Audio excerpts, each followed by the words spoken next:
TTD వసతి గదుల అద్దె పెంపు నిర్ణయాన్ని నిలుపుదల చేయాలని డిమాండ్ చేస్తూ రాష్ట్రంలోని అన్ని కలెక్టరేట్ల వద్ద నిరసన తెలిపినట్లు బీజేపీ రాష్ట్ర ప్రధాన కార్యదర్శి విష్ణువర్ధన్ రెడ్డి వెల్లడించారు. శ్రీశైలం దేవస్థానంలో ప్రసాదాల కోసం వాడే వస్తువుల సరఫరా కాంట్రాక్టులో జరిగిన అవినీతిపై విచారణ చేయాలని కోరారు.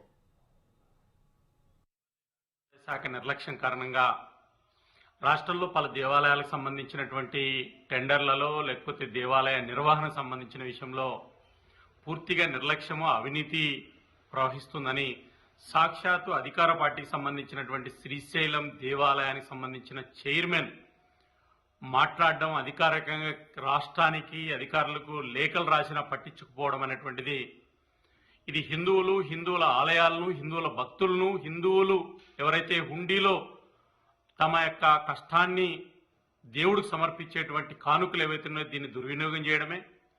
మరోవైపు తిరుమల తిరుపతి దేవస్థానానికి సంబంధించి అద్దె గదులు సాధారణమైనటువంటి ప్రజలు భక్తితో కోట్ల మంది ఆరాధ్య దైవం కలియుగ దైవం వెంకటేశ్వర స్వామిని దర్శించుకుని భక్తితో వెళ్లేటువంటి భక్తులకు ఈ ధరలు కూడా ఈరోజు నష్టం కలిగిస్తుంది, బాధ కలిగిస్తుంది.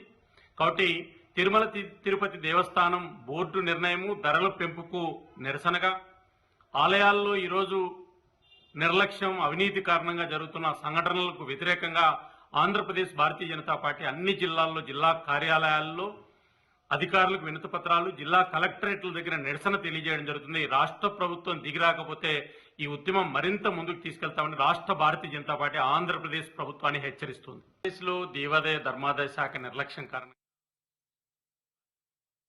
సంబంధించినటువంటి టెండర్